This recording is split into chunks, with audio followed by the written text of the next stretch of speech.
글로벌 증시에 영향을 주고 있는 주요 이슈들을 살펴보면서 특징주까지 확인해보는 시간입니다. 굿모닝 마켓 인사이트 로제타 투자자문 최준석 포트폴리오 팀장 함께하겠습니다. 어서 오세요. 안녕하십니까? 네, 안녕하세요. 시장이 좀 잠잠한 것 같아요. 시장 평가를 한번 내려주세요. 일단은 이제 무역 합의에 대한 좀 모멘텀은 좀 꺼졌죠. 사실은 관련 이슈가 좀 잠잠하기 때문에. 네. 근데 이제 펀더멘털이 좀 양호하게 유지가 된 덕에 연일 신고가 경신에 대한 부담감을 덜고 결국은 지수도 좀 지지를 했다. 이렇게 정리를 할 수가 있겠습니다. 무역 전쟁의 여파를 좀 가늠할 수 있는 특히 후행 지표라고 여겨지는 11월의 산업 생산이 전월 대비 1.1% 증가하면서 2년여 만에 이제 최대를 기록을 했죠. 그러면서 이제 컨센서스도 대체로 부합을 했는데 단 이제 전년 동기 대비해서는 마이너스 0.8%였습니다. 제조업 생산이 전월 대비 1.1% 증가하는 등 주요 세부 지표가 양호했는데 역시 이제 이 부분에도 GM의 파업 종료 효과는 존재를 했습니다. 그리고 이제 주택 시장에서 11월에 신규 주택 착공이 3.2% 늘면서 전월 대비 수치가 되겠고요. 그리고 136.5만 채, 그러면서 12년 반 만에 최대치를 기록을 했다. 결국은 이제 무역 합의에 대한 또 환호 이 흐름이 좀 끊겼기 때문에 좀 잠잠해졌기 때문에 네. 시장의 관심이 역시 펀더멘털 쪽으로 쏠렸는데 공교롭게도 또 지표가 양호하게 나오면서 또 소폭이나마 상승 흐름을 지속하는 것 같습니다. 자, 그런데 이제 사람이 기분 좋을 때는 상대방이 무슨 짓을 해도 좀 온화하게 받아들이고 네. 기분 안 좋을 때는 참 좋은 일을 해도 화가 날 때도 있는 것처럼 사실 그 경기 지표도 그런 식으로 좀 해석이 되는 것 같아서요. 심리가 안 좋을 때는 좋게 나오더라도 이제 부정적으로 받아들이는 경우도 있고 그런데 이번 건 어떻습니까? 이제 지금 시장이 뭐 사상 최고가를 경신하다 보니까 지표가 이렇게 나온 것을 긍정적으로 해석하는 것은 아닌지 여기에 대해서는요. 그 부분이 좀 맞는 것 같습니다. 네. 어떻게 보면은 저도 이제 지표를 좀 해석한 외신 기사들 이런 거를 살펴봤을 때 오늘 이제 나온 지표에 대해서는 컨센서스를 소폭 좀 하회한 그런 결과들도 있었거든요. 근데 네. 이제 표현이 close to consensus 이렇게 나오더라고요. 네. 근데 원래는 미스했다라고 나와야 어떻게 그러니까요. 보면 정상인데 물론 그런 거를 뭐 고의로 조작하지는 않았겠지만 그만큼 이제 시장의 전반적인 좀 심리를 보여주는 그런 표현이지 않을까라는 생각을 저도 좀 했습니다. 실제로 이제 증시 전반에 이제 투자 심리가 긍정적으로 바뀌면서 뱅크 오브 아메리카가 12월 6일부터 12일까지 펀드 매니저 247명을 대상으로 한 조사 결과도 투자 심리가 크게 개선된 것으로 나왔다는 결과가 나왔죠. 특히 이제 글로벌 성장 기대, 즉 향후 1년간 성장이 회복될 것이다라고 한 비율이 22%포인트나 늘어나서 29%, 사상 최대의 증가폭을 기록을 했다라고 하고요. 반면에 이제 경기 침체에 대한 우려는 두 달 전의 조사 대비해서 33%포인트나 감소를 했습니다.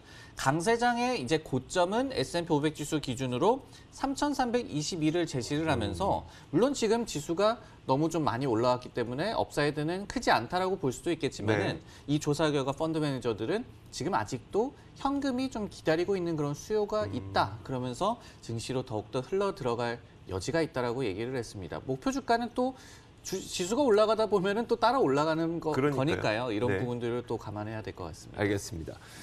어제 저희가 외신을 통해서 전해드렸던 내용 가운데 하나가 바로 내년 그 골드만삭스였었나요? 골드만삭스였었나? 이제 그 내년 증시에서 물론 내년 증시가 좋을 걸로 전망되긴 하지만 자사주 매입이 좀 줄어드는 게 우려가 된다라고 얘기했었는데 좀 그렇지 않다는 지표도 있다면서요? 골드만삭스가 사실은 이 부분을 계속해서 강조를 하고 있죠. 자사주 네. 매입이 좀 주춤할 것이고 그래서 증시에 좀 악영향을 끼칠 것이다. 근데 골드만삭스는 증시 성적을 상당히 좀 잘 맞추는 IB입니다. 네. 그래서 저희가 간과할 수는 없는 그런 상황인데 자사주 매입에 대해서 잠깐 좀 설명을 드리면은 자사주를 매입하게 되면은 이제 유통 주식수가 어떤 줄어드는 효과를 거둘 수가 있고 그러면서 주당 순이익이 증가하는 효과를 또 거둘 수가 있죠. 그러면서 그래프를 보시면은 최근에 이제 미국의 기업들이 자사주 매입을 꾸준하게 하다가 특히 이제 2018년도에 어떤 감세 혜택도 있었고 여러 가지로 좀 현금이 풍부한 그런 현상 이거를 다 자사주 매입에 쏟아 부으면서 한 8천억 달러 넘는 자사주 매입을 했었습니다. 그러면서 이제 이익 성장세에도 상당히 좀 기여를 많이 했었는데요. 하지만은 이렇게 2018년의 수치가 너무 좀 높기도 했었고 그리고 불확실성이 아직까지 좀 있기 때문에 공격적으로 주주 환원을 기업들이 하기 힘들 것이다라는 인식에 골드만삭스가 올해는 이 수치가 7,100억 달러로 줄어들 것으로 예상을 하고 있는데 하지만 이 간밤에 나온 지표는 이 같은 우려를 좀 완화하기에 충분했던 것 같습니다. S&P 다우존스 인덱스에 따르면은 3분기 자사주 매입이 1,759억 달러로 나왔고요. 전분기 대비해서 6.3% 증가하면서 두 분기 연속 감소세를 좀 끊어냈고 그리고 이제 3분기까지의 수치가 5,462억 달러고 그리고 4분기가 한 1,900억 달러 정도 예상이 되니까 연으로 따지자면은 약 한 7,400억 달러 정도가 예상이 되고 있습니다. 물론 이제 2018년 대비해서는 좀 줄어든 수치기는 하지만은 네. 골드만삭스 우려보다는 그 감소폭이 적고 여전히 매우 양호한 지표이기 때문에 이런 부분들도 역시 지금 또 증시 분위기가 좋다 네네. 보니까 증시의 또 성적을 떠받칠 요소다 이런 또 분석들이 나오더라고요. 이것도 좀 비슷해요. 뭐냐면 이제 2019년 우리가 한 해를 보내면서 계속 증시가 뭐 변동폭 크고 지지부진하고 이러다 보니까 사실 시장에서는 이런 비판이 많이 나왔었거든요. 트럼프 대통령이 투자하고 일자리 만들려고 감세해줬더니 이 돈 갖다가 다들 자사주만 샀더라. 그러니까 증시는 뭐 올라갈 수는 있겠으나 이게 뭐 펀더멘털이 개선이 좀 잘 안 된다 이런 비판들이 있었는데 지금 나오는 거 보니까 뭐 2018년에 비해서 2019년 그 자사주 매입은 적지만 그래도 양호하다 뭐 이런 식으로 해석하고요. 네. 참 어쨌든 심리가 그만큼 잘 작용을 하고 있다는 이야기니까 뭐 시장에는 나쁘진 않은 것 같습니다. 어떻게 보면은 트럼프의 기업 친화적인 정책, 뭐 감세 정책 이런 거의 양면이라고도 볼 수가 있겠는데 네. 말씀을 해주셨듯이 좀 투자도 많이 하고 그리고 고용도 늘리려고 했더니 자사주 매입에 신경 쓴 모습. 일단은 근데 주주 환원이라는 그런 그렇죠. 이 가치는 달성을 했잖아요. 네. 근데 이제 트럼프가 또 무역 전쟁을 일으키면서 기업들이 투자를 좀 위축시키고 이런 또 경향도 있지 않습니까? 그렇죠. 그렇기 때문에 이제는 또 무역 쪽도 풀리다 보면은 기업 어. 투자도 좀 활성화될 것이라는 기대감도 따라 올라가지 않을까라는 생각이 그런 드네요. 기대감이 있기 때문에 해석이 좀 변할 수도 뭐 있는 그럴 거죠. 수도 있겠고요. 알겠습니다. 좋습니다. 자사주 매입으로 유명한 기업 가운데 하나가 있습니다. 애플인데 애플이 물론 뭐 자사주 매입 때문에 주가가 올랐다고 볼 수는 없겠지만 그래도 계속 신고가를 경신하고 있어요. 맞습니다. 3분기에도 이 수치 중에 애플이 자사주 매입을 176억 달러를 했다고 하거든요. 네. 가장 많았고요. 그리고 이제 탑 20 기업이 전체 50.4%를 좀 차지했다. 이런 지표도 있었습니다. 근데 이제 애플이 최근에 연일 신고가를 경신하고 있음에도 불구하고 이 중국에서의 매출 부진 우려는 계속해서 좀 나오고 있는 것 같습니다. 오늘도 이제 로젠블렛이라는 IB에서 11월에 중국 아이폰 판매가 전년 동기 대비해서 30% 감소했다라고 얘기를 했고요. 그러면서 그 이후로 중국 내에서 공격적으로 지금 5G 스마트폰들이 나오고 있고 그리고 3월부터 시작된 어떤 서비스 프로모션에 애플이 타격을 입고 있다라고 얘기를 했고요.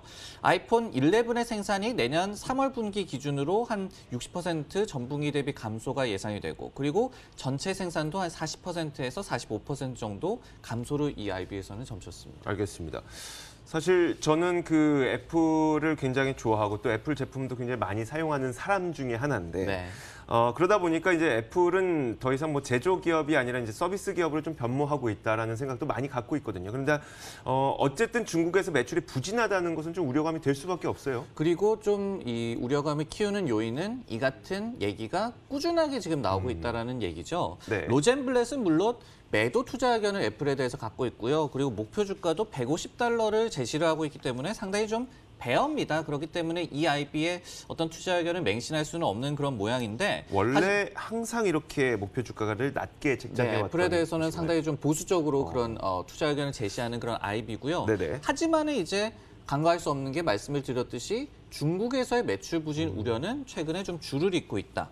아이폰 판매에 대해서는 수치를 애플이 공개를 하지는 않죠. 그렇기 때문에 중국에서의 아이폰 수치를 좀 추정을 해보려면은 중국 정보당국의 이제 발표를 추적을 해야 되는데 이 발표에 따르면은 11월에 비안드로이드 기반 스마트폰의 출하량, 그러니까 애플 아이폰이 되겠죠. 네. 이 비안드로이드 기반 스마트폰 출하량이 전년 대비해서 35.4%나 줄었습니다. 그렇기 때문에 실제로 11월에 부진했던 거는 맞고요. 애플의 이제 대중화권 매출 비중이 한 20% 정도 됐고 지난 분기에는 한 18% 정도 됐습니다. 근데 이미 중국에서는 전년 대비해서 역성장을 애플이 이어가고 있습니다. 하지만은 바로 전분기였던 19년도 회계연도 4분기, 그러니까 19년 7월에서 9월까지 같은 경우에는 중국 매출 감소폭이 2% 미만으로 상당히 좀 줄어들었거든요. 그러면서 고정통화 이 기준으로는 성장을 또 기록을 했습니다. 팀쿡 CEO도 9월에 중국 성적이 매우 양호했다라고 평가를 했고요. 그렇기 때문에 10월에 아이폰 이 출하량이 10% 감소했는데 이 같은 감소세가 지속되는 거는 우려 요인은 맞다라고 또 볼 수가 있겠습니다. 알겠습니다. 자, 그럼에도 불구하고 또 애플 제품 가운데는 없어서 못 파는 제품도 있잖아요. 지난 밤사이도 나온 외신 보니까 그 에어팟 프로 저희가 무선 그 이어폰 네네. 재고가 다 동났다는 소식도 들려왔고요. 그러다 맞습니다. 보니까 또 신고가 행진이 이어지는 게 아닐까 싶은데요. 그렇습니다. 중국에서의 어떤 매출 부진 우려 그리고 실제적으로 좀 역성장이 이어지는 것 이거는 어떻게 보면은 드러난 악재라고 보여지고요. 네. 애플이 신고가 행진이 이어지는 이유는 말씀해 주셨듯이 다른 모멘텀이 있기 때문이고 이에 대한 긍정적인 투자 의견도 존재하기 때문이죠. 여기에 또 중국에서의 월별 매출 같은 경우에는 다소 좀 변동성이 높은 지표라는 인식도 있고 이런 부분도 좀 간과할 수가 없겠습니다.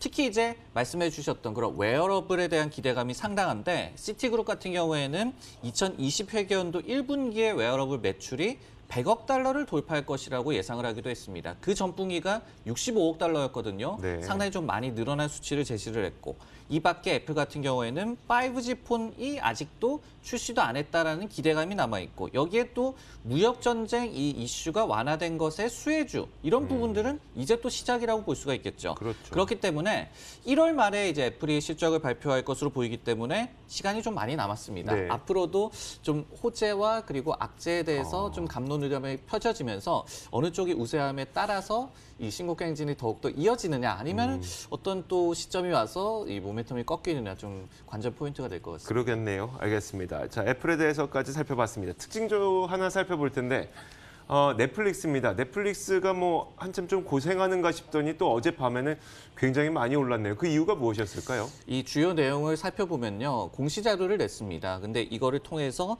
지난 2년 내 그러니까 9월 말 기준으로 해서 9개월을 이제 계산을 한 결과 아시아 태평양 지역에서의 매출이 153% 2년간 늘어났다. 그리고 가입자 수가 148%나 늘어났다. 이런 자료를 발표를 했습니다. 물론 이제 다른 지역들도 있었지만요. 네. 그러면서 아시아 태평양 지역에서의 성장세가 3년 만에 최고라고 기록을 했거든요. 그러면서 같은 기준을 적용을 해봤을 때, 즉 한 해 9월까지의 어떤 매출을 2년 전과 비교를 해봤을 때 미국과 캐나다 매출은 51% 늘어나는데 그쳤거든요. 네네. 이런 점들을 감안을 한다면은 오늘 공시 자료를 통해서 해외 시장에서의 성장성을 좀 증명을 했기 때문에 네네. 오늘 시장에서도 좀 좋은 반응이 나타났던 것 같습니다. 그러다 보니까 넷플릭스의 주가가 지금 3.7% 정도 올라가고 있는 상태고요.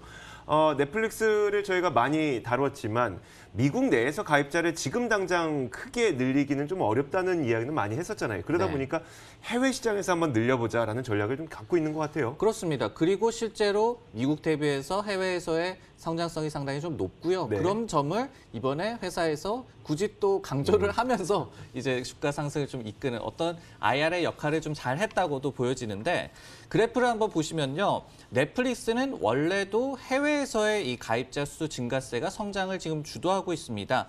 왼쪽에 보이고 있는 것이 이제 미국에서의 유료 가입자 순 증가, 분기별로 이제 수치를 보고 계시고요. 그리고 오른쪽에 나타나고 있는 게 해외 시장에서의 유료 가입자 순 증가 100만 기준이 되겠는데 미국에서의 증가세는 상당히 좀 정체돼 있죠. 네. 그러고 이제 19년도 2분기에는 이제 또 전년 대비해서 감소를 하면서 전분기 대비해서 이제 가입자 수가 오히려 감소를 하면서 상당히 우려를 키우기도 했지만은 3분기에는 이제 좀 반등을 했고 특히 이제 해외 가입자 수 같은 경우에는 다시 한번 620만 명이 늘면서 상당히 좀 이 상승세를 타고 있는 그런 부문이 되겠습니다.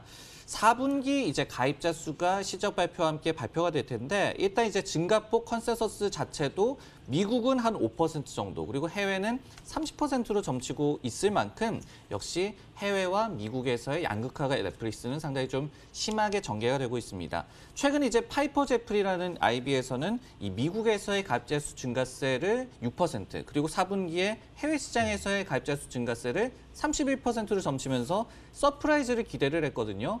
이렇게 공시 자료를 좀 뜬금없이 내는 것도 좀 이례적인데 이렇게 해외 시장에서의 성장을 의도적으로 회사에서도 강조를 하고 있고 실제 이 추세는 이어지고 있기 때문에 네네. 앞으로도 넷플릭스는 미국에서의 성장 정체를 해외가 얼마나 메꿔주느냐 관련 소식들을 좀 주목할 필요가 있을 것 같습니다. 이래서 미국 주식은 빠질 때 사야 되는데. 알겠습니다. 자, 12월 17일 화요일 미국 시장이 잠시 후에 마감됩니다. 마감 종가 확인하고 돌아오도록 하겠습니다.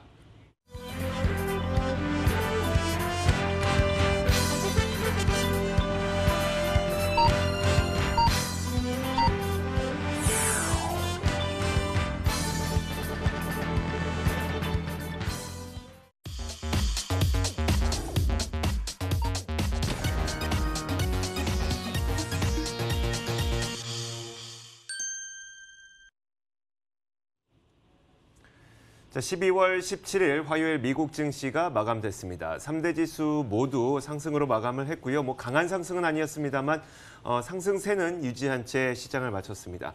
3대 지수 모두 사상 최고가를 경신한 채 마쳤고 오늘 마감 종가 한번 살펴보도록 하겠습니다. 자, 먼저 다우존스 산업지수입니다. 지금 보시는 것처럼 장중의 상승 탄력에 비해서는 마감가가 좀 많이 상승 탄력이 줄었습니다만 그래도 사상 최고가로 마감을 했고요. 0.1%, 30포인트 정도 올랐습니다. 28,265.19에 마감을 했습니다. 나스닥 지수 살펴보도록 하겠습니다. 나스닥 지수도 비슷한 폭의 상승을 기록했네요. 8,823.36에 마감하면서 0.1% 올랐습니다. 자, 마지막으로 S&P 500 지수입니다. S&P 500 지수가 상승 탄력이 꽤 많이 줄어든 채 마감이 됐지만 정말 근소한 차죠. 0.81% 근소한 차이로 신고가를 경신했네요. 3,192.26에 오늘 장을 마쳤습니다.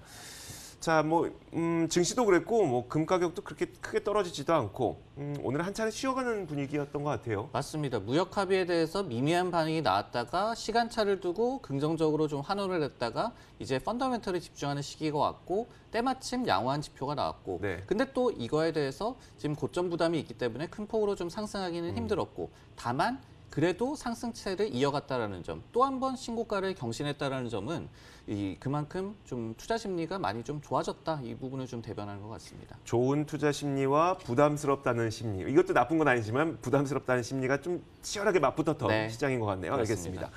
자, 저희가 그 업종별 그리고 종목별 지도를 펼쳐놓고 한번 특징 종목들 한번 정리해 보도록 하겠습니다. 네, 최근에 이제 상승장과 비교를 하면은 이제 파란색과 그리고 초록색과 빨간색이 좀 혼재된 양상이죠. 최근에는 좀 초록색이 많았었는데요. 근데 이제 업종별로 봤을 때 가장 좀 오늘 좀 눈에 띄는 그런 엇갈림이 바로 이제 금융주와 리츠 종목들이 좀 엇갈렸다라는 점이 되겠는데요. 역시 지표들이 좀 양호하게 나타나다 보니까 국채금리도 좀 상승으로 반응을 했습니다. 그러다 보니까 JP모건과 이제 뱅크 오브 아메리카가 1% 내외로 그리고 시티그룹도 1.3% 정도 장중에 이제 이렇게 상승하면서 역시 시중금리 상승에 따른 수익성 개선 기대감을 이번에도 금융주가 받았고요. 그러면서 11개 업종 가운데 가장 이 흐름이 좋았던 업종으로 꼽아볼 수가 있겠고요. 반면에 이제 리츠 종목, 이제 EQIX라는 이제 대표적인 리츠 종목이 되겠고, 그리고 이제 아메리칸 타워라고 해가지고 데이터 센터 관련된 이제 통신탑이라든지 이런 부분을 관련해서 부동산 투자를 하는 그런 리츠 상품이 되겠습니다. 근데 이 같은 리츠 종목들 같은 경우에는 이 금리가 내려야지 좋죠. 그러다 보니까 오늘 같은 경우에는 금융주가 극명하게 흐름이 엇갈리는 그런 모습이 나왔고요. 부동산 업종 같은 경우에는 오늘 S&P 500 지수 11개 업종 가운데서도 거의 가장 좋지 않은 흐름을 보여줬습니다. 전날 같은 경우에 이제 보잉의 주가가 급락을 하면서 다우지수의 좀 언더퍼폼을 이끌었는데요. 오늘 같은 경우에는 어제 장 마감 이후에 보잉이 실제로 이제 737 맥스 이 생산 중단을 결정했다는 공식 발표를 했죠. 그러면서 시간에 걸해서 주가가 좀 추가로 하락을 해서 우려를 키웠는데 다행히 오늘 장중에는 소폭이나마 이렇게 반등을 했고요.